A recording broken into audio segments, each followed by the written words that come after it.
발표를 맡은 박성모라고 합니다. 저는 토론토 다운타운에 있는 아동병원 소속의 연구센터가 있는데요. 그 연구센터에서 신경과학으로 전공을 해서 연구를 하고 진행 중인 리서치 펠로우고요.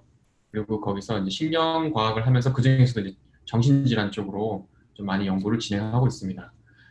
제가 오늘 이렇게 많은 분들이랑 이렇게 좀 얼굴 직접 보면서 소통을 하면서 이제 세미나를 하면 좋았을 텐데요. 아무래도 상황이 상황인지라 이렇게, 이렇게 온라인으로라도 이렇게 좀 진행이 될 수 있는 게 그나마 저는 다행이라고 생각을 하네요.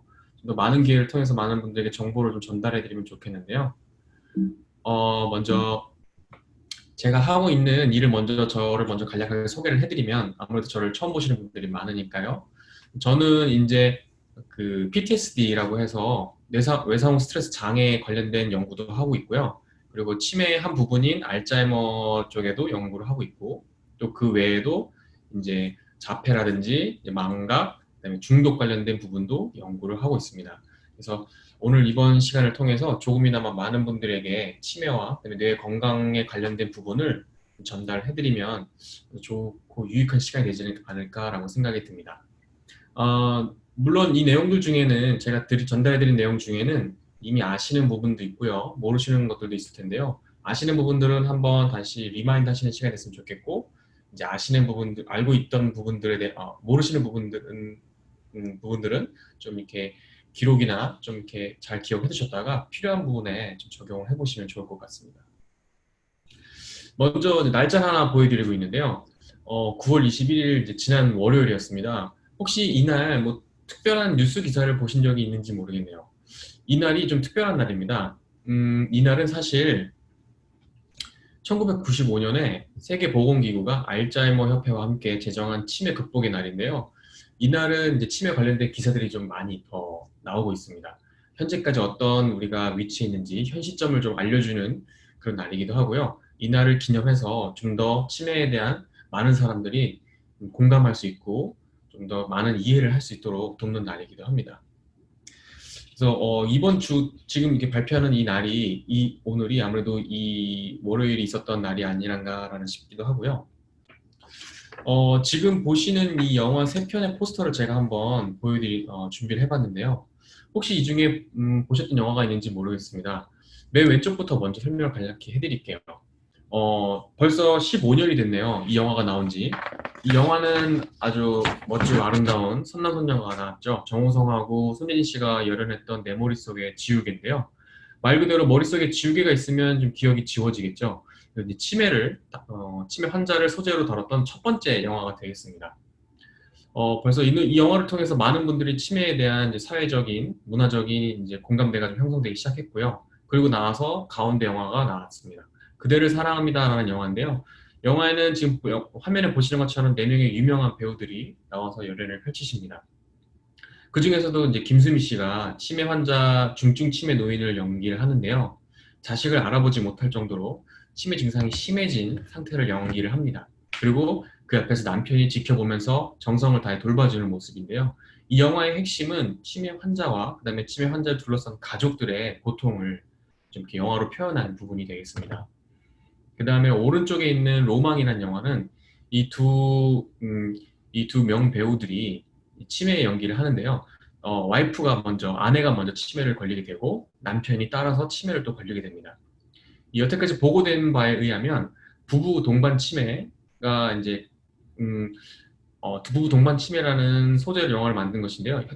여태까지 보고된 내용을 보면은 아내가 치매가 걸리면 남편이 치매가 걸릴 확률이 12배 증가한다고 합니다.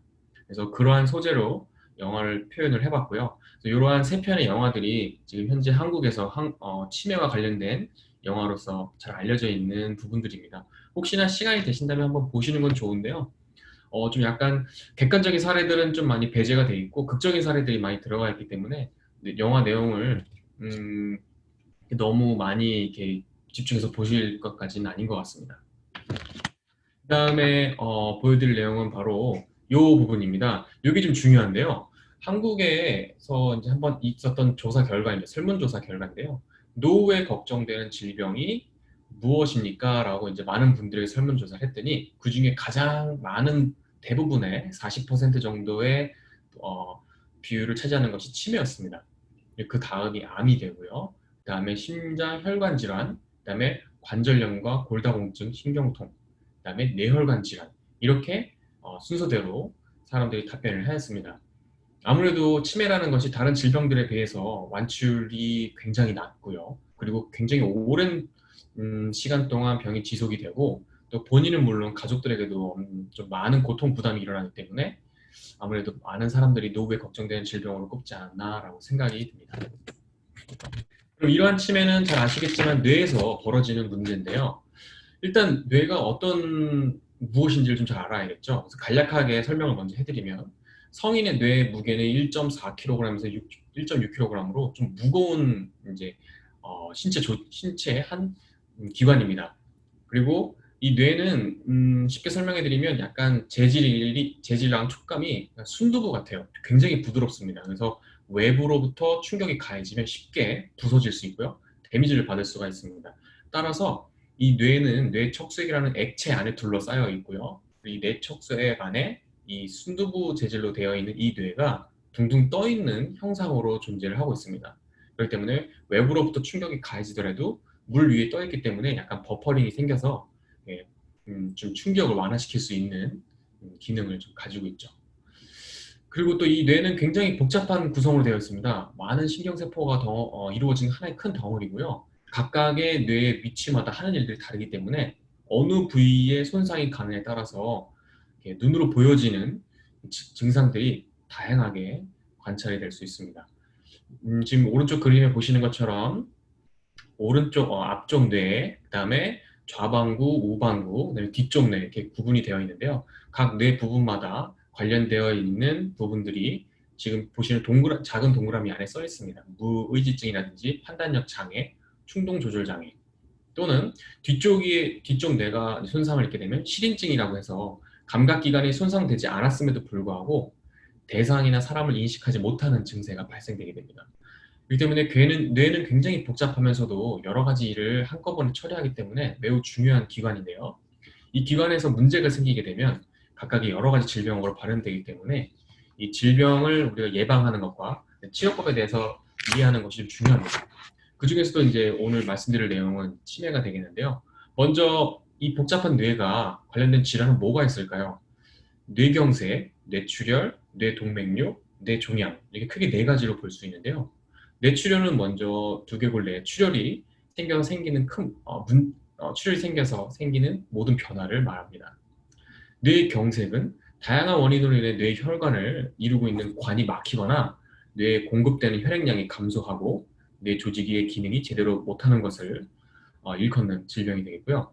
뇌동맥류는 오히려 혈관이 부풀어 올라서 뇌 안에 새로운 공간이 형성됐을 때 일어나는 질환이 되겠습니다. 뇌종양은 쉽게 말씀드리면 뇌 안에 암이 발생했을 때를 뇌종양이라고 말씀드리고 일컫습니다. 그럼 이렇게 복잡한 기관에서 각각의 여러 가지 문제가 생겼을 때 발생되는 여러 질환, 그 중에서도 저희는 이제 치매에 대해서 이야기를 나누려고 하는데요. 사실 치매에 대해서 매우 오래전부터 저희는 알고 있었습니다. 하지만 그것을 치매라고 정의를 내리지 못했고요. 그 다음에 그 치매를 질병으로서 정확하게 인지를 못했기 때문에 치매에 대한 치료법과 예방법이 좀 상당히 다른 질환들에 대해서는 좀 늦게 연구가 시작이 된 건 사실입니다. 여기 보시면 어떻게 보면 재밌을 수도 있지만 어떻게 보면 정말 내 얘기일 수도 있는 그런 네 가지 그림이 있습니다. 첫 번째 그림은 냉장고 안에 전화기가 들어있고 나는 전화기가 어디 있는지 기억이 안 날 때, 이런 상황도 있었던 적이 있을 거고요. 그 다음에 집 밖에 나갔는데 집으로 다시 돌아가야 되는 길이 정확하게 기억이 나지 않을 때, 또는 냄비를 흔들의자에 올려놓고 나서 냄비가 어디에서 끓고 있나라고 기억을 한다든지, 아니면 핸드폰을 한 손에 쥐고 핸드폰이 어디 있나라고 생각한다든지, 또는 입을 옷을 펼쳐놨는데 내가 정작 옷을 어떻게 입어야 했었지라는 그런 기본적인 방법들에 대해서도 문제가 발생될 수 있습니다. 이런 부분들에 대해서 옛날에 어르신들에 대해서 저희는 이제 노망이나 망령이라고 좀 이렇게 안 좋은 표현들을 많이 썼었는데요. 사실 이 노망과 망령은 바로 치매의 증상을 이야기하는 것과 같습니다. 지금은 이제 노망이랑 망령이랑 단어를 쓰지 않습니다. 왜냐면 저희는 이제 이러한 부분들이 뇌에서 문제가 일어난 치매라는 질환이라는 걸 알기 때문에 이러한 단어를 사용하지 않고요. 오히려 이제 치매에 대한 좀 더 직접적인 예방법과 치유법에 대해서 좀 더 많이 관심을 갖고 있습니다. 앞서 말씀드린 것처럼 많은 사람들이 걱정하는 질환이 바로 치매라고 말씀드렸는데요. 본인은 물론 가족까지 고통받는 것이 치매고요. 금전적인 상황도 굉장히 어려움을 겪게 됩니다. 뇌세포의 기능이 저하되면 나타나는 치매, 그다음에 발병 후 회복이 굉장히 어려운 치매, 다른 질환에 비해서 회복이 굉장히 어렵습니다. 그리고 기억력과 판단력, 그다음에 공간 능력 등 여러 인지 능력의 저하가 일어나고요. 혼자서 생활하기 불편한 퇴행성 질환이 바로 치매입니다. 이렇게 지금 굉장히 좀 어두운 부분들이 지금 슬라이드 안에 들어있어서 좀 굉장히 마음적으로나 심적으로 좀 많이 우울하실 수 있는데요. 하지만 이 좀 내용 세미나를 통해서 이 제 그 발표 내용들을 통해서 저희가 좀 극복할 수 있다는 희망적인 메시지를 저는 전달해드리고자 하는 것이 가장 큰 목적입니다. 이 치매는 뇌 안에서 일어나는 문제다라고 말씀드렸는데요. 먼저 뇌 안에는 여러 기관이 있습니다만 그 중에 뇌 아주 깊숙한 곳에 바다에 살고 있는 해마라고 하죠. 이 해마와 아주 비슷한 모양을 하고 있는 뇌 구조가 있습니다. 그 안에는 굉장히 많은 신경세포들이 들어있고요. 그 신경세포들이 점점 없어지면서 기억력이 감퇴하는 것이 바로 치매의 초기 증상이다라고 저희는 정의를 내리고 있습니다. 따라서 이렇게 신경세포가 점점 없어지는 것을 막는 것이 치매의 좋은 예방이 되겠고요. 그다음에 이미 없어진 상황에서도 없어지는 속도를 더 더디게 만들어주는 것이 치매의 치료하는 방법 중에 하나라고 또 말씀드릴 수가 있습니다. 지금 보시는 것처럼 이거는 이제 신경세포 하나를 이렇게 모식화시킨 그림인데요. 성인의 뇌에는 약 1000억 개의 신경세포가 있고요. 이 신경세포들을 통해서 생각이라든지 느낌, 기억의 토대가 형성됩니다. 지금 보시면 굉장히 많은 가지치기를 하고 있죠. 이 가지치기가 다른 신경세포들과 연결되는 통로가 됩니다. 그래서 한 신경세포에서 활성이 일어나면 다른 신경세포로 신호가 전달돼서 아주 큰 전체적인 뇌의 활성이 일어나게 되는 것이죠. 지금 오른쪽과 왼쪽에 두 개의 사진이 보여질 겁니다. 오른쪽에는 건강한 뇌신경세포를 그린 것이고요. 왼쪽은 치매의 핵심 뭐랄까요, 문제를 일으키는 단백질 중에 하나가 베타 아밀로이드라는 것인데요. 그 베타 아밀로이드가 신경세포를 둘러싸고 공격을 하고 있는 이제 상황이 되겠습니다. 굉장히 좀 전체적으로 그림이 좀 약간 흐릿하고 뿌릿하고 다른 신경세포가 잘 보이지 않는 그런 전체적인 상황이고요. 그다음에 신경세포의 색깔도 전체적으로 좀 약간 어두운 검정색을 보이고 있습니다. 네, 물론 이것은 이제 모식화된 그림이기 때문에 실제 신경세포 그림은 아니지만 과학적인 근거를 통해서 이런 모양이다라고 저희가 추정을 내리고 있고요. 실제로 좀 이렇게 여러 가지 굉장히 잘 기술 발전이 되어 있는 현미경을 통해서 보게 되면 이런 형태로 신경세포들이 실제로 존재하는 것을 알 수가 있습니다. 네, 그럼 이 치매라는 것이 여러 가지 증상이 있을 것이다 라고 생각할 수 있고요. 또 각각의 치매가 단계별로 정의가 되어 있기 때문에 만약에 내가 좀 어떤 문제가 있다고 생각되거나 아니면 다른 누군가, 알고 있는 분이 누군가 어떤 증상이 있을 것 같다고 생각되신다면 지금 제가 보여드린 슬라이드 중에 어디 부분에 해당이 되시는지 한번 생각해 보시는 것도 좋을 것 같습니다. 치매 단계별 증상 중에 첫 번째 단계입니다. 초기 치매인데요. 초기 치매는 사실 주변이나 가족들이 좀 알아차리기가 좀 쉽진 않지만 조금씩 뭔가 문제가 있는 것 같은데 어딘가 좀 약간 다르다라는 것을 느끼기 시작하는 단계가 됩니다. 치매는요, 특징적인 것이 최근 기억부터 감퇴되기 시작합니다. 굉장히 오래된 장기 기억은 머릿속에 굉장히 잘 저장이 깊숙한 곳에 되어 있기 때문에 치매라는 이 질병에 의해서 공격받기가 쉽지가 않아서 최근의 기억부터 감퇴가 되기 시작합니다. 그렇기 때문에 가족이나 친족들의 얼굴들은 계속 꾸준히 기억을 하지만 최근에 만난 사람들의 얼굴은 굉장히 낯설어지고 최근에 있었던 해프닝들은 굉장히 낯선 것으로 인지하게 되죠. 그리고 이제 조리를 하다가 불을 끄는 것을 잊어버리는 경우가 빈번하다고 잘 알려져 있습니다. 두 번째는 중기치매입니다. 중기치매부터는 이제 도움이 없이는 혼자 지내기 좀 어려워지는 수준으로 병이 발전을 하게 됩니다. 돈 계산이 서툴러집니다. 더하기 빼기가 이제 쉽지 않아지는 것이죠. 뇌 활동이 빨리빨리 움직여서 내가 얼마를 받으면 얼마를 거실러주고 이런 그 행위가 일어나야 되는데 뇌 활동이 점점 느려지기 시작합니다. 그리고 이제 전화와 텔레비전 등의 가전제품 조작이 좀 어려워지고요. 그리고 오늘이 며칠인지, 지금이 무슨 계절인지를 굉장히 정확하게 파악하지 못하게 됩니다.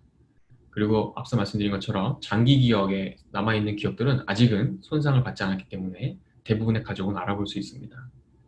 그리고 기분의 업앤다운이 심해집니다. 그리고 반복적인 행동을 많이 하게 되고요.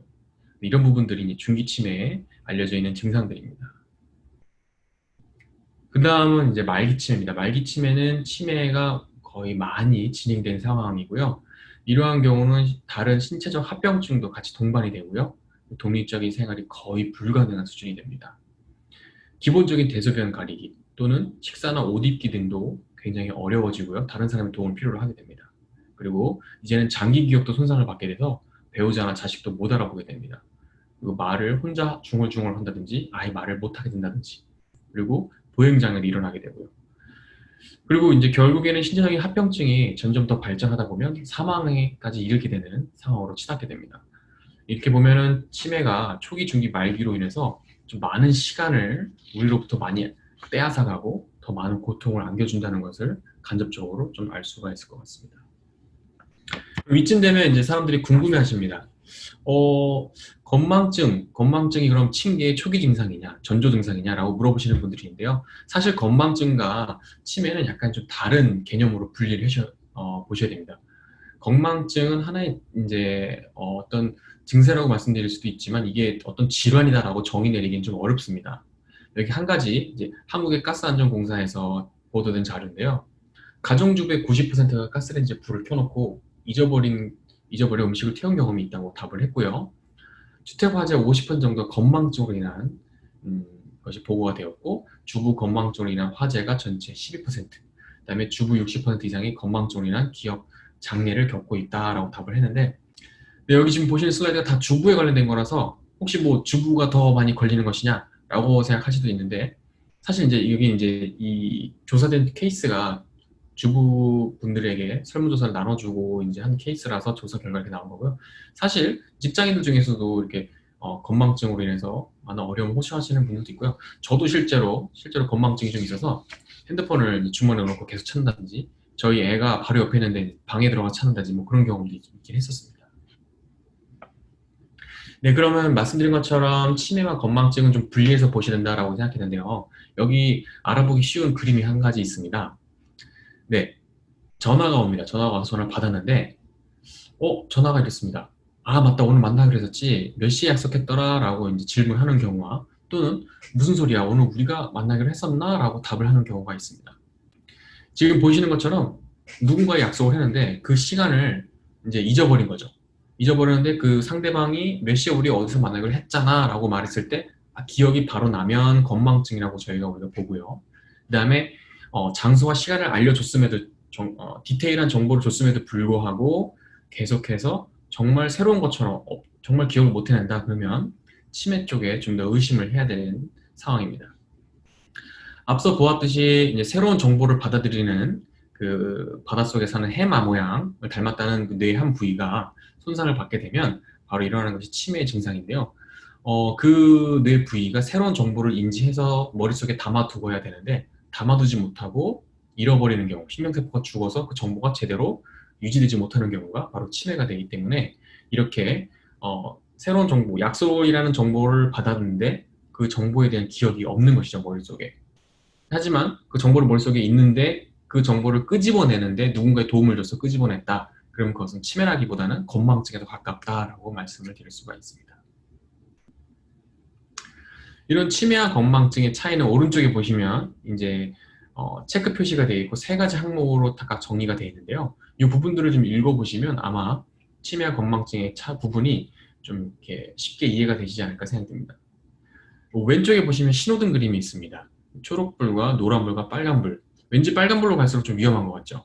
네, 맞습니다. 초록불은 정상이지만 주관적 인지장애가 있다라고 보는 상황이고요. 노란불은 경도인지장애라고 해서 MCI라고 부릅니다. 그리고 오른쪽에 치매로 가는 상황이 되겠죠.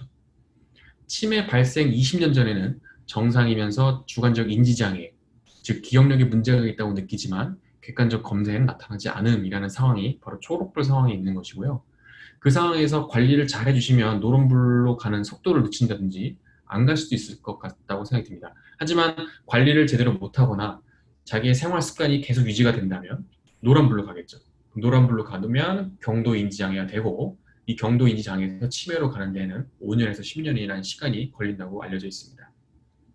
일상생활 수행 능력은 있지만 인지 기능이 저하되고 그다음에 일반인보다 치매 이행률이 10배 높다고 보고가 되어 있습니다. 따라서 치매 예방에서는 바로 이 초록불에서 노란불로 가는 이 순간을 우리가 최대한 막고 더 길게 만들어내는 것이 예방법 중에 하나가 되겠고요. 치료법은 노란불에서 빨간불로 들어가는 이 기간을 좀 더 연장하고자 하는 것이 치료법이고 또 빨간불에 들어가 있는 상태에서도 최대한 더 병의 증세가 더 악화되는 것을 늦추는 것이 치매 치료의 가장 큰 목적이라고 알려져 있습니다.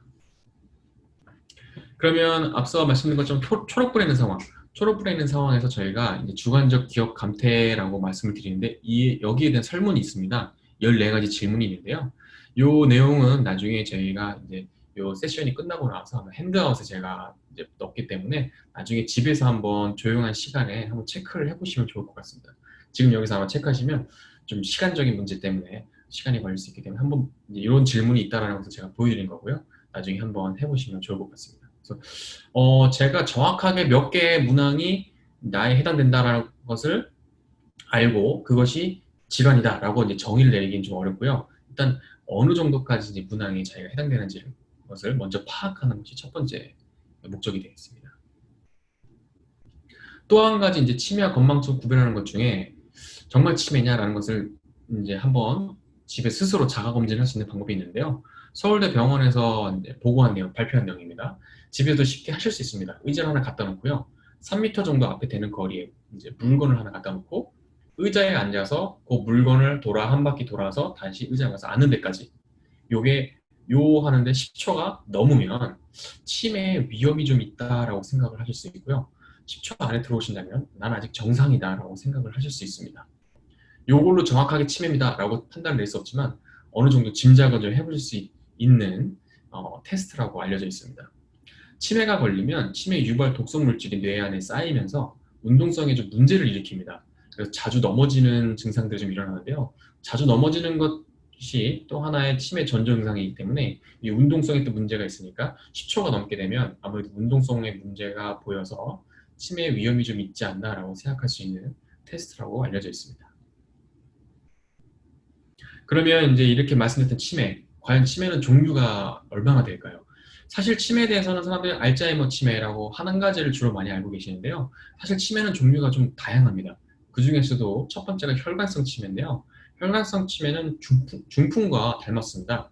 옛날에 어르신들 이제 풍 맞았다라는 표현도 많이 하셨었는데 중풍이라는 그 질환과 굉장히 비슷하고요. 이 혈관성 치매는 말씀 그 이름처럼 뇌 혈관 안에 문제가 생겨서 질환이 일어나는데 그 질환이 더 발전이 되면 악화가 되면 치매로 이어지는 경우 이런 경우를 혈관성 치매라고 말씀을 드릴 수가 있습니다. 두 번째는 파킨슨병 치매입니다. 파킨슨병은 굉장히 많이 알려져 있습니다. 운동성에 문제가 생기는 병인데요.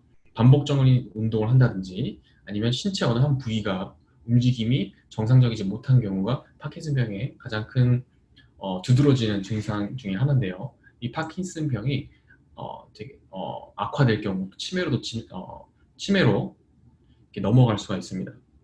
그렇기 때문에 또 하나의 치매 한 종류라고 말씀을 드릴 수가 있는데요. 처음에는 손이 떨리기 시작하는 증상부터 시작을 하고요. 차츰 이제 보행이나 평형 감각에 문제가 오고 나중에는 이게 치매로 더 병이 이제 악화되는 것이 알려져 있습니다. 그다음에 이 파킨슨병은 운동성에 문제가 있기 때문에 가족들이 옆에서 케어하는데 굉장히 어려움을 받고 있습니다. 그래서 가족들이 많이 힘들어하는 치매 증상 중에 하나가 파킨슨병 치매로 알려져 있습니다. 그 다음에 이제 이름이 많이 잘 알려진 알츠하이머 치매인데요. 이 알츠하이머 치매는 전체 치매 종류 중에서 70%의 비율을 차지하고 있습니다. 굉장히 많은 환자들이 알츠하이머성 치매를 가지고 있고요. 그리고 이 알츠하이머성 치매는 기억에 가장 깊게 관련되어 있어서 기억이 많이 망가지는 것이 알츠하이머성 치매의 가장 큰 특징입니다. 알츠하이머성 치매 자체 안에서도 초기, 중기, 말기로 나뉘고요. 보시는 것처럼 1년에서 3년, 3년에서 8년, 8년에서 12년, 최장 12년까지 사람을 굉장히 힘들게 하는 병입니다. 이 당사자뿐만 아니라 가족들도 12년 동안 굉장히 큰 고통에 빠지게 되는 것이 이제 알츠하이머성 치매입니다. 따라서 이제 치매 예방과 치료가 굉장히 중요한 포인트라고 말씀드릴 수가 있고요. 안타깝게도 이 알츠하이머성 치매는 남성보다 여성이 2배가 더 높습니다. 2배 더 많이 보호가 되어 있고요. 제가 뒤에 슬라이드에서도 통계적인 부분을 좀 보여드릴 건데요. 발표된 통계 안에서도 여성분들이 남성들에 비해서 2배 정도 더 높게 많은 부분들의 비율을 차지하는 것이 알려져 있습니다. 그 이유는 2가지로 알려져 있습니다. 첫 번째는 뇌신경세포의 분포가 남성과 여성이 좀 다른데요. 여성분들의 뇌신경세포 분포가 요인이다라고 알려져 있고요. 또 한 가지는 호르몬의 차이입니다. 여성 호르몬이 알츠하이머성 치매와 관련이 있다는 것이 보고가 되어 있고요. 이런 부분들 때문에 안타깝게도 여성분들에서도 높은 치매 유병률이 나와 있고요. 또 한 가지는 이제 초록이 치매입니다. 초록이 치매는 앞서 보신 치매들과는 조금 다른데요. 젊은 사람들에게 발병이 됩니다. 30세에서 50대 사이에 이른 나이에 발병되는 것을 초록이 치매라고 하고요. 이 초록이 치매는 2개의 치매가 복합적으로 섞여 있습니다. 알츠하이머성 치매와 전두축적 치매가 복합적으로 섞여 있고요. 그 다음에 대한민국의 경우 치매 환자 수 73만 명 중에 65세 미만의 초록이 치매 환자 수는 7만 명으로 거의 10%에 해당합니다. 굉장히 많은 퍼센테이지고요. 앞서 보신 영화 3편 중에 젊은 사람 2명, 정우성과 손예진이라는 아름다운 두 남녀가 펼친 영화가 바로 초록이 치매를 다루는 내용이다라고 말씀드릴 수가 있습니다. 이 초록이 치매는요, 가족력이 있습니다. 부모 중 한쪽이 알츠하이머 유발 보윤제를 보유 시 자녀에게 50% 유전될 수가 있기 때문에 50%면 굉장히 크죠. 그리고 또 한 가지는 이제 음주입니다. 보통 이제 남성분들 음주 많이 하시고 나면 필름 끊기는 현상 자주 겪으시는데 그 현상이 자주 반복이 된다면 초록이 치매 위험이 높습니다. 그리고 초록이 치매는 노인성 치매에 비해서 진행 속도가 굉장히 빠릅니다. 빠르기 때문에 더 빨리 말기 치매 증상으로 갈 수 있기 때문에 이 부분도 좀 기억을 해두시면 좋을 것 같습니다. 이 치매 종류는 앞에 보신 것도 있지만 2가지가 또 좀 복잡한 이름이 치매가 또 2가지가 더 있는데요.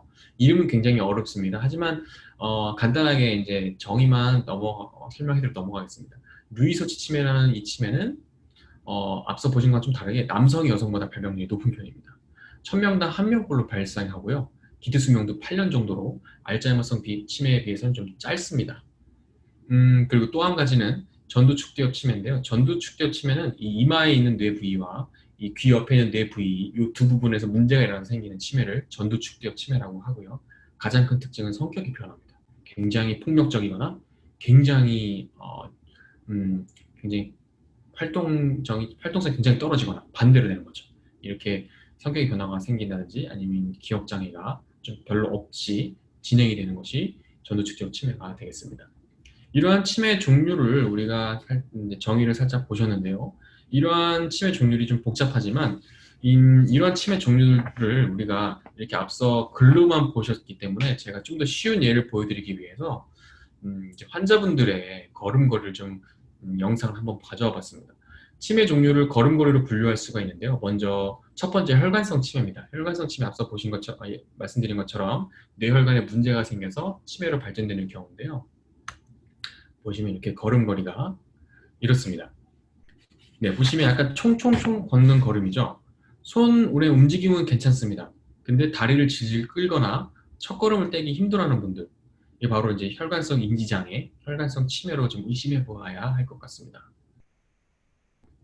그 다음에 파킨슨병 치매인데요. 앞서 말씀드린 것처럼 파킨슨병 치매는 운동성에 좀 큰 문제가 있다라고 하셨는데, 자 보시면 팔의 움직임이나 손놀림 자체도 느리고 상체를 팔을 상체에 붙이고 있습니다. 자세를 구부정하게 걸으시고요. 그리고 균형장애로 인해서 몸을 돌 때 중심 잡는 것을 어려워하십니다. 이런 경우 파킨슨병 치매의 증상이다라고 말씀드릴 수 있고요.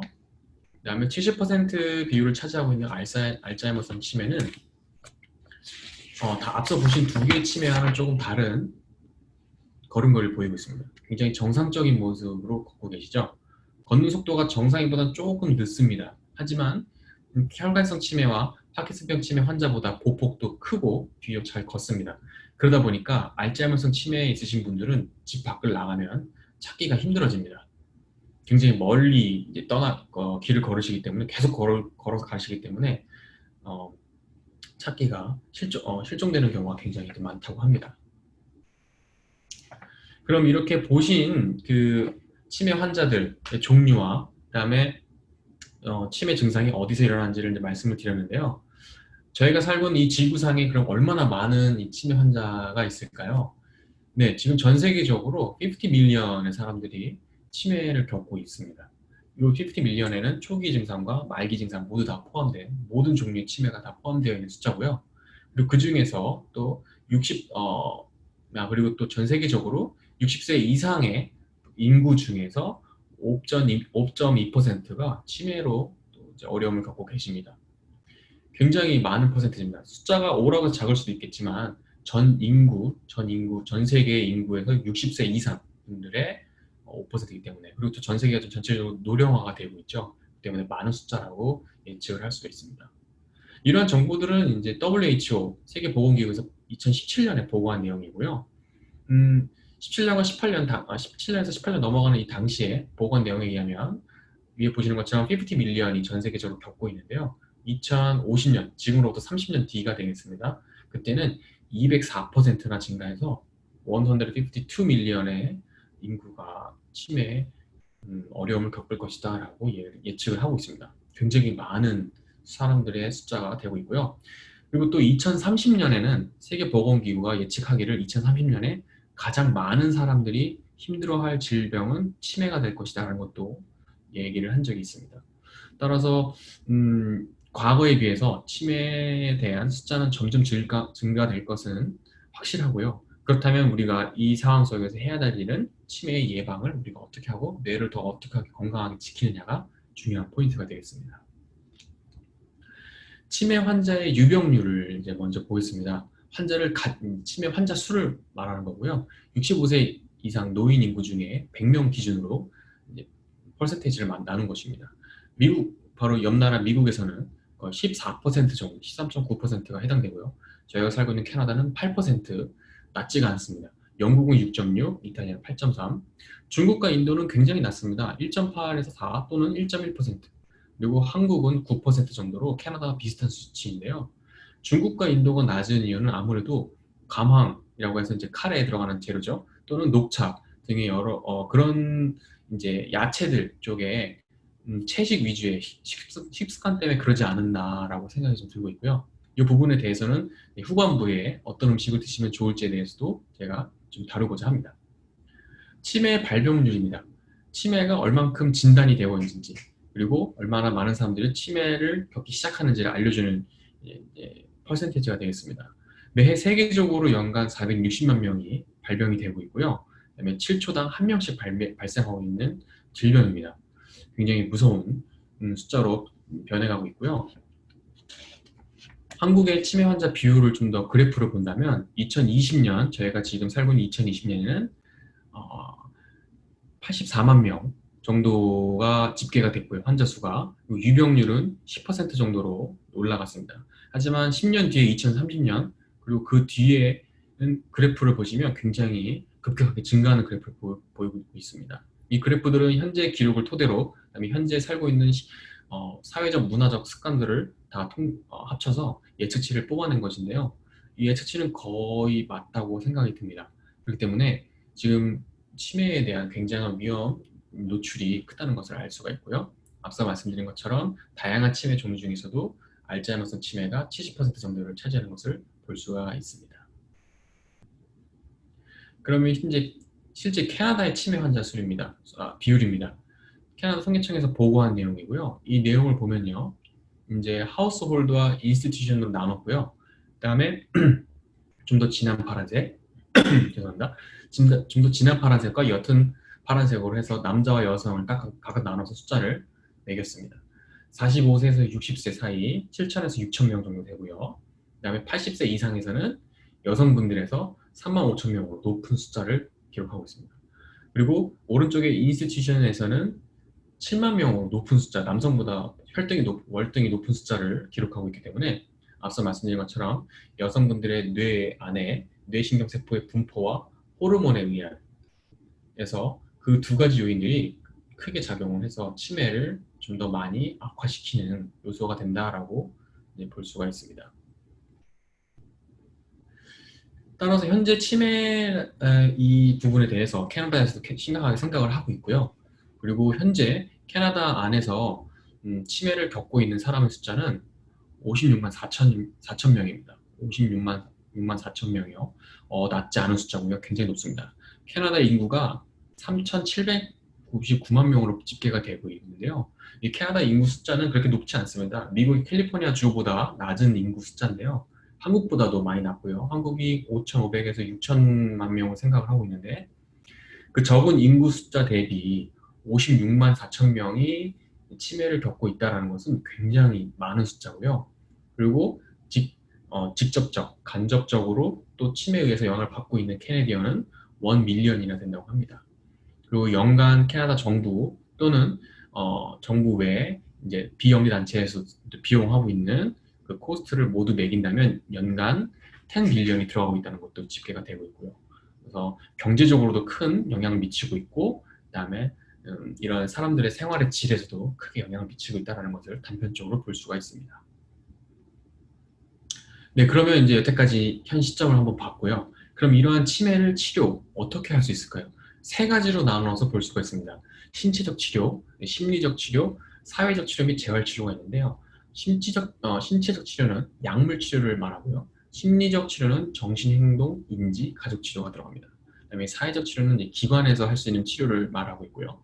이러한 치료 세 가지가 복합적으로 잘 들어갔을 때 치매 치료에 좀 많은 효과를 보일 수 있고요. 어느 한쪽만 집중적으로 한다고 해서 치매 치료가 효과를 더 많이 보인다라고 되어 있지는 않습니다. 한국의 질병관리본부에서 보고된 내용을 보면요. 치매 치료가 어떤 식으로 타겟을 하고 있는지 보여주고 있습니다. 오렌지색 그래프는요. 오렌지색 선 그래프는 약물 치료를 병행했을 때 치매의 병의 경과를 보여주는 것이고요. 짙은 파란색은 자연적인 병의 경과를 보여주고 있습니다. 그리고 이 그래프는요. 시간이 점점 흘러감에 따라 인지 능력이 어떻게 변화되는 것을 보여주고 있습니다. 자연적인 경우, 약물 치료가 병행되지 않았을 경우 인지 능력이 그래프의 중간에서 굉장히 급격하게 떨어지는 것을 볼 수가 있습니다. 그렇기 때문에 인지 능력이 급격하게 떨어진다는 것은 본인을 포함한 주변의 가족, 그리고 옆에서 도와주시는 분들의 육체적, 정신적인 큰 부담감이 커진다는 것을 알 수가 있고요. 그리고 나서 급격하게 떨어진 인지 능력, 그 상태로 아주 오랜 기간 동안 시간이 유지되기 때문에 경제적인 문제 또한 크게 걱정이 됩니다. 하지만 약물 치료를 병행한다면 인지 능력이 아직 떨어지지 않은 수준에서 많은 시간을 저희가 벌어들일 수 있고요.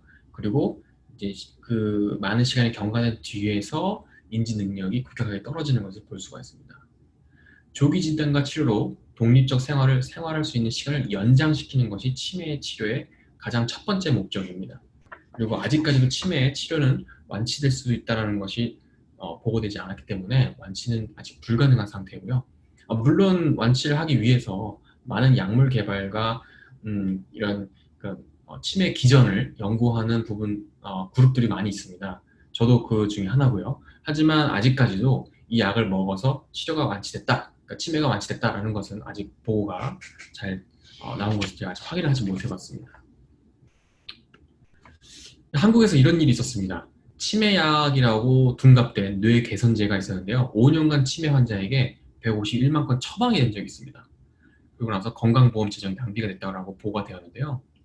안타깝게도 미국과 캐나다에서는 건강기능식품으로 분류되어 있던 것인데요. 이름은 이제 알파 GPC라고 해서 인지 능력을 개선시켜주는, 뇌 활성을 좀 더 도와주는 그런 건강 보조식품입니다. 약이 아닙니다. 근데 이게 약으로 둔갑이 돼가지고 한국에서 처방된 적이 있어서 크게 사회적 문제가 있었던 일이 있었습니다. 아마 좀 관심 있으신 분들은 아마 이 건강보조식품의 이름을 들어보신 적이 있을 겁니다. 그리고 또 현재 이제 지금 기존의 치매약의 부작용과 효과가 미약하다는 것을 이제 양심 선언하신 의사 선생님과 교수님들이 있으신데요. 그분들의 내용을 보면 환자의 45%가 초기 약물 치료에 실패를 했고 설사 치료가 성공적이라도 장기적인 치료 효과가 없다라고 지적을 했습니다. 거기에 해당되는 약물은 아리세프트라는 약이라든지 코그넥스, 엑셀론, 레미닐이라는 약들이 이제 해당이 되고요. 이런 약들은 현재 치매약으로 이제 이름이 알려져 있습니다. 하지만 부작용도 좀 생각이 좀 심각한 부작용도 죄송합니다. 부작용도 심각하게 잘 알려져 있습니다. 아리세프트 경우는 현기증, 근육병변, 구토, 설사 등이 문제가 되고요. 엑셀론이라는 약은 설사, 소화불량, 현기증, 마비 이런 경우도 부작용으로 나오고 있습니다. 모든 약에 부작용이 다 있습니다. 하지만 이 부작용을 일으키는 퍼센테이지가 얼만큼 되느냐가 중요한데요. 그리고 이 부작용이 일으키는 그 퍼센테이지가 내가 피해갈 수 있다는 100% 확신도 없고요. 그렇기 때문에 약이라는 것이 항상 부작용이 있기 때문에 약에 대한 주의가 항상 필요합니다. 앞서 말씀드린 것처럼 한국에서 치매약으로 둔갑되었던 알파 GPC 이렇게 보시면 실제로 제가 이제 아마존 화면을 스크린 캡처한 건데요. 아마존에 이렇게 많이 팔고 있습니다. 약을 이렇게 아마존에 팔 수가 없겠죠. 네, 바로 기능제, 건강 보조제이기 때문에 이렇게 팔고 있는 것인데 사실 이 알파 GPC를 먹고 뇌 기능이 많이 도움이 됐다, 인지능력이 높아졌다라고 된 사례가 그렇게 많지는 않습니다. 단순히 저희가 이제 뭐 비타민처럼 먹는 것인데요. 아무래도 뭐 하지만 안 먹는 것보다는 나을 수는 있겠죠. 몸에 이제 도움이 되는 성분을 좀 넣어주는 것인데 그렇지만 그렇다고 해서 치매 환자에게 이걸 먹여서 음, 장기적인 이제 치료 효과를 봤다라는 것은 사실 없습니다. 그렇기 때문에 주변에 이런 이 부분에 대해서 좀 혼동하신 분들이 있으면 명확하게 잘 알려주시면 좋을 것 같습니다. FDA에서도 이 부분을 다룬 적이 있었고요. FDA에서는 이 알파 GPC를 하루에 200mg 이상 먹지 말라고 제안을 합니다. 그 부분에 대해서는 저도 정확한 좀 더 조사가 필요한데 일단 먹지 말라는 것까지만 제가 확인을 했고요. 사실 이 알파 GPC는 화학 제제로 합성이 된다든지 효소 제제를 통해서 합성이 되고 있습니다. 그리고 원료는 주로 이제 콩이라든지 해바라기 씨에서 원료로 사용되고 있고요. 그렇기 때문에 주변에 혹시나 혼동하시는 분들이 있으면 좀 잘 전달해 주시면 좋을 것 같습니다. 치매 치료를 위해서 많은 부분 연구가 이어져 왔습니다. 앞서 말씀드린 것처럼 이런 뇌 기능을 어떻게 활성화시킬까라는 것에 목적을 갖다 보니까 그럼 혹시 약물을 화학적으로 만들지 말고 천연물에서 한번 찾아보자 하는 이제 그런 연구가 진행된 적이 있었는데요. 한국의 SK케미칼 유명한 회사입니다. 황인제약이라고 해서 유명한 또 회사기도 하고요. 이런 제약 회사들이 천연물에서 한번 치료제를 만들어보자 했었는데 사업성 문제 때문에 모두 개발이 중단됐습니다. 임상 3기까지 진행했지만 더 추가 연구가 되지 않아서 중단이 됐었고요.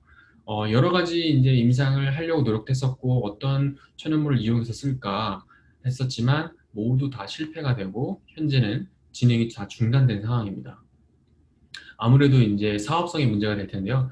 제약회사들은 돈이 먼저이기 때문에 치료를 하겠다라는 목적보다는 돈이 문제이기 때문에 내가 얼마만큼 돈을 투자해서 얼마만큼 이윤을 뽑아낼 수 있나라는 것을 계산기를 두드려 보니 수익률이 맞지 않아서 포기하는 경우도 많다고 합니다.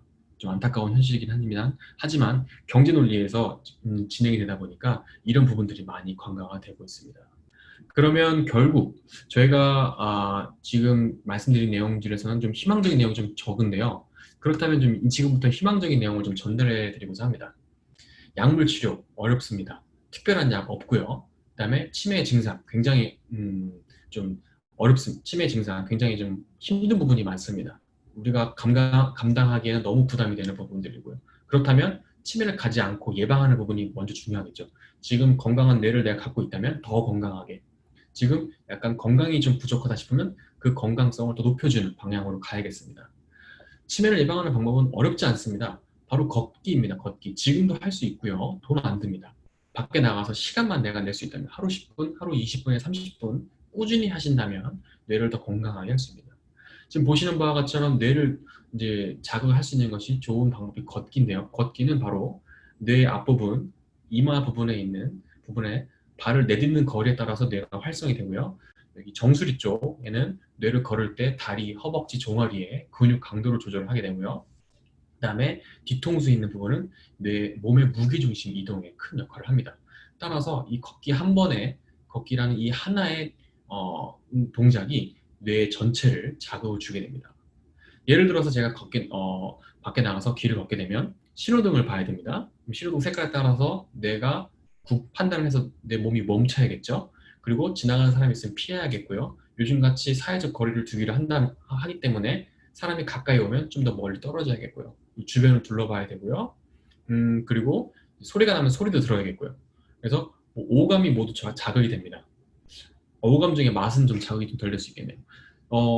그렇기 때문에 뇌가 자극이 굉장히 도움이 많이 돼서 걷기를 가장 추천을 많이 해드리고요. 또는 이런 분들도 있습니다.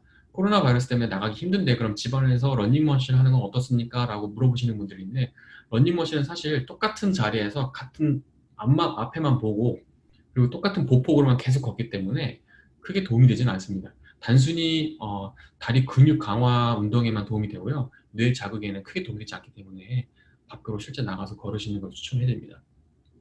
또 한 가지는 이제 껌을 씹는다든지 어떤 음식물을 많이 씹어서 턱 관절을 더 많이 운동을 시켜서 뇌 자극을 하는 방법도 있지 않느냐라고 물어보시는데요. 사실 과학적, 의료적으로 그러한 자료는 없습니다. 증거 자료는 없습니다. 턱을 많이 씹어서 뇌가 자극됐다는 자료는 없기 때문에 걷는 거를 더 추천을 해드립니다. 그럼 걷는 자세가 좀 더 중요하겠는데요. 여기 가운데 지금 화면에 보시면 하얀색 가운을 입으신 의사 선생님께서 걷는 자세를 좀 보여주십니다. 지금 보시는 바와 같이 턱을 아래로 당기고 전방 10에서 15m를 보시면서 머리부터 발끝까지 몸을 일자로 유지하고요. 1분에 100보에서 120보 정도의 속도로 걸으시면 되겠습니다. 꾸준한 뇌 자극은 경도인지 장애, 앞서 보셨던 초록불, 신호등 색깔, 초록불, 노란불, 빨간불, 앞서 그 슬라이드에서 노란불이 경도인지 장애인데요. 그 경도인지 장애 발병 위험을 낮춰줍니다.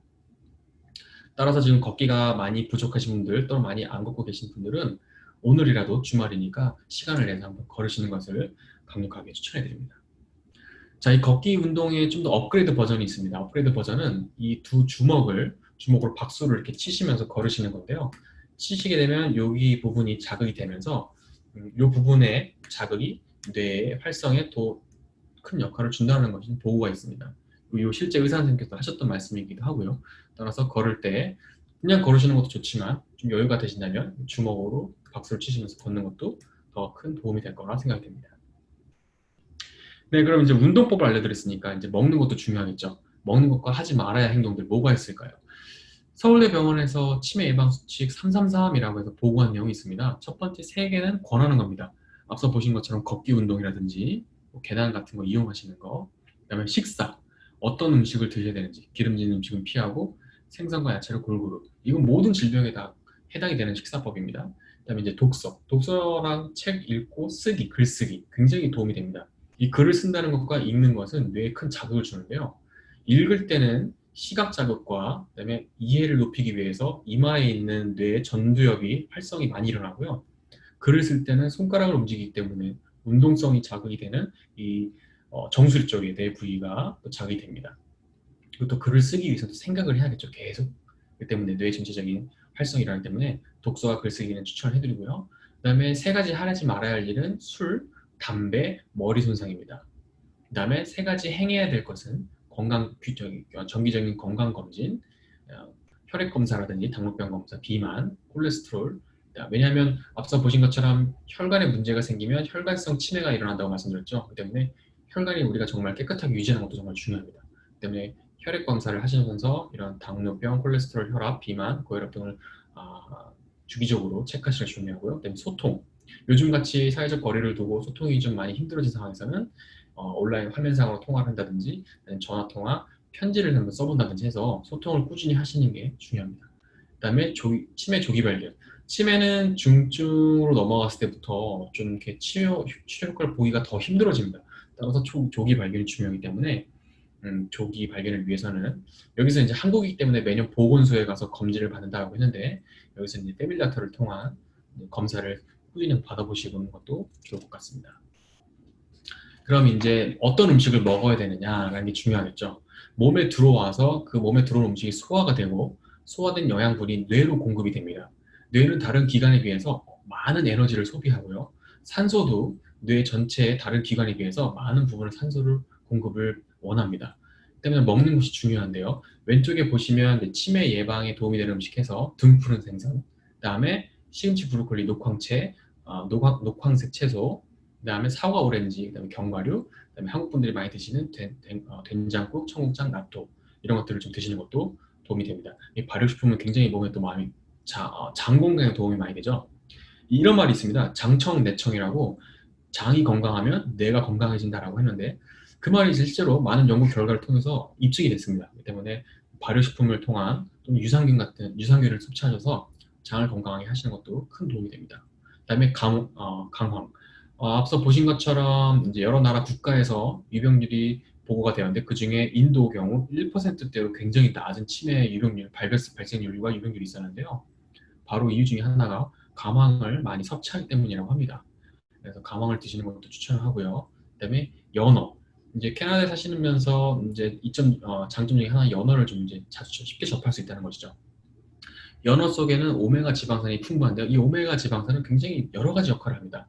뇌 건강에 도움이 되고요. 그다음에 몸 안에 염증 완화에도 도움이 되고요. 혈관 건강에도 굉장히 도움이 많이 됩니다. 장 건강에도 도움이 많이 되고요. 이 오메가3는 정말 약방의 감초 같은 역할을 하는데요. 그 때문에 연어를 드시는 걸 추천을 해드리고요. 마지막으로 이제 한국 분들이 이제 쌈 싸먹을 때 많이 드시는 좋아하는 깻잎입니다.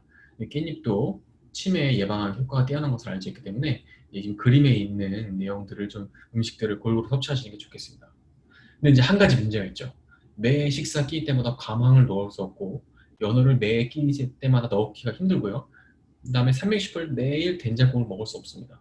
그러면 어떤 방법을 사용해야 될까요? 아무래도 이제 현대 사회 문화는 굉장히 빠른 속도로 진행이 되기 때문에 많은 분들이 식사에 대해서 많이 간과를 하십니다. 꼬박꼬박 챙겨 드시는 것도 좋은데 그거에 대한 문제점도 있고 비용적인 부분도 많이 있죠. 그래서 이제 건강 보조식품을 많이 이용하시는데요. 저는 개인적으로 건강 보조식품을 통해서라도 섭취를 하시는 게 저는 도움이 된다고 생각합니다. 우리가 실제로 음식을 다 골고루 맞춰서 사가지고 건강하게 먹는 게 힘들기 때문에, 매 끼니를 힘들기 때문에 그런 건강 보조식품을 통해서라도 드시는 걸 추천하고요. 건강 보조식품을 드실 때에는 꼭 좀 이렇게 잘 알려져 있고 주변인들에게 이제 많이 소개가 잘 되어 있거나 좀 이렇게 좀 믿을 만한 그런 회사라든지 공급 업체를 통해서 만들어진 것들 드시는 것을 추천을 해드립니다. 네, 그러면 이제 치매 테스트 그림을 제가 몇 개 한번 준비해 봤는데요. 지금 이제 같이 화면을 보시면서 한번 짧은 시간 안에 한번 맞춰보시죠. 이 그림에는 두 개의 동물이 그려져 있습니다. 뭐가 있을까요? 지금 이제 마이크 뮤트되어 있으니까 한번 속으로 한번 생각을 해보세요. 제가 답을 드릴게요. 제가 한 5초 정도 시간을 드리겠습니다. 네. 이 그림에는 지금 개구리하고 머리가 그려져 있습니다. 개구리는 이렇게 정면으로 보시고요. 말머리는 90도를 틀어서 보시면 말머리가 보입니다. 지금 여기 보시는 그림은 아인슈타인이 물을 마시고 있는데 이 그림에는 여인이 3명 그려져 있습니다. 어디에 여인 3명이 그려져 있을까요? 죄송합니다. 멀리 넘어갔네요. 네. 여인 3명 보이시나요? 네. 그 다음에 마지막 그림 테스트입니다. 지금 연인이 한가롭게 호수를 바라보고 있는데요. 이 그림에는 또 다른 사람 한 명이 그려져 있습니다. 어디에 어떻게 그려져 있을까요? 네. 보시면 화면 전체적으로 아기가 이렇게 누워있는 모습이 나뭇가지 모양을 통해서 이렇게 그려져 있는데요. 그렇게 확인하실 수가 있습니다. 지금 보시는 것은 치매 테스트 3개의 그림입니다. 치매는요, 인지장애 문제가 있기 때문에 그림을 보고 인지를 하는 데 있어서 어려움을 겪고 있습니다. 사실 이제 이 그림을 통해서 치매다 아니다를 딱 결정할 수는 없습니다. 그냥 테스트 그림 중에 그림이 여러 개가 있는데 그 중에 제가 3개만 보여드린 거고요. 그 외에도 수십 가지 그림들이 또 있습니다. 병원에서 검사를 할 때 여러 가지 그림들을 보여주는데요. 그 중에 이제 몇 가지가 되는 건 예시이기 때문에 지금 여기서 내가 그림이 안 보이는데 라고 해서 나 치매다라고 단정을 지으시면 안 됩니다. 네, 이거는 이제 서울 심리 검사에서 쓰이는 방법, 실제 검사에서 쓰이는 방법입니다. 지금 보시면 글자와 색깔이 매치가 안 되어 있습니다. 이거를 빠른 속도로 색깔을 말하는 겁니다. 지금 예를 들어서 빨강, 파랑, 노랑, 파랑, 빨강, 노랑, 검정, 파랑. 좀 어렵습니다. 눈으로 보는 것과 색깔을 내가 말하는 게 이게 매치가 안 되기 때문에 빨리 말하기 쉽지 않은데요. 사실 이걸 보시면서 빨리빨리 말하는 연습을 하시면 뇌 운동이 됩니다. 저희가 이제 헬스클럽 가서 짐에 가서 이제 아령을 들고 근육 운동을 하죠. 마찬가지로 뇌도 이제 운동이 필요한데요. 요 지금 보시는 요 글자들과 색깔이 뇌 운동에 도움이 된다고 잘 알려져 있습니다. 말 답을 하는 속도는 하나, 둘, 셋, 넷, 다섯, 여섯, 일곱, 여덟 이 정도 박자로 이제 말씀을 하시는 연습을 하시는 게 중요하고요. 물론 쉽지 않을 수도 있고요. 좀 쉬울 수도 있습니다. 저도 이제 처음에 할 때 좀 헷갈려서 좀 많이 틀리긴 했는데요. 요거 보시면서 이제 한번 뇌 운동을 하시는 것도 저는 추천을 드립니다. 이 밖에도 뇌 운동 여러 가지가 있는데요. 그 중에서 저는 이제 요 운동법이 쉽게 하실 수 있고 어디서나 핸드폰에 이미지 저장했다가 보시면서 할 수 있는 짬짬이 할 수 있는 운동법이라서 추천을 해드립니다. 나중에 이제 이러한 부분들도 핸드아웃에 제가 세트를 넣어놨기 때문에 보시면서 도움을 좀 얻으셨으면 좋겠습니다. 네, 그 다음에 이제 치매 전 단계인 경도인지장애라고 해서 아까 노란색 불 들어오는 부분인데요. 거기에 대한 진단 설문지가 있습니다. 1번부터 15번까지 있고요. 각 항목은 설문자의 1년 전과 비교해 현재 상태에 해당되는 것을 체크하는 것이고요. 합계가 8점 이상이면 경도인지장애 의심 등으로 전문의와 상담하는 것이 좋습니다. 지금 여기서 하시지 마시고요. 제가 핸드아웃에 넣어놨으니까 나중에 집에서 한번 해보시고 요 체크를 통해서 한번 좀 의심이 되신다면 패밀리 닥터를 통해서 전문의를 레퍼를 받아서 한번 상담을 받아보시는 게 좋을 것 같습니다. 그 다음에 제가 두 가지 더 치매 진단표를 더 넣었습니다. 왼쪽에 있는 치매 증상 진단표와 오른쪽에 있는 기억력 평가 항목이 있는데 이것 또한 핸드아웃에서 보시고 참고하시고 점수를 한번 매겨보시길 원합니다. 이렇게 해서 제가 오늘 전달해드리고자 하는 내용은 여기까지가 되고요. 혹시나 좀 도움이 많이 됐으면 좋겠습니다.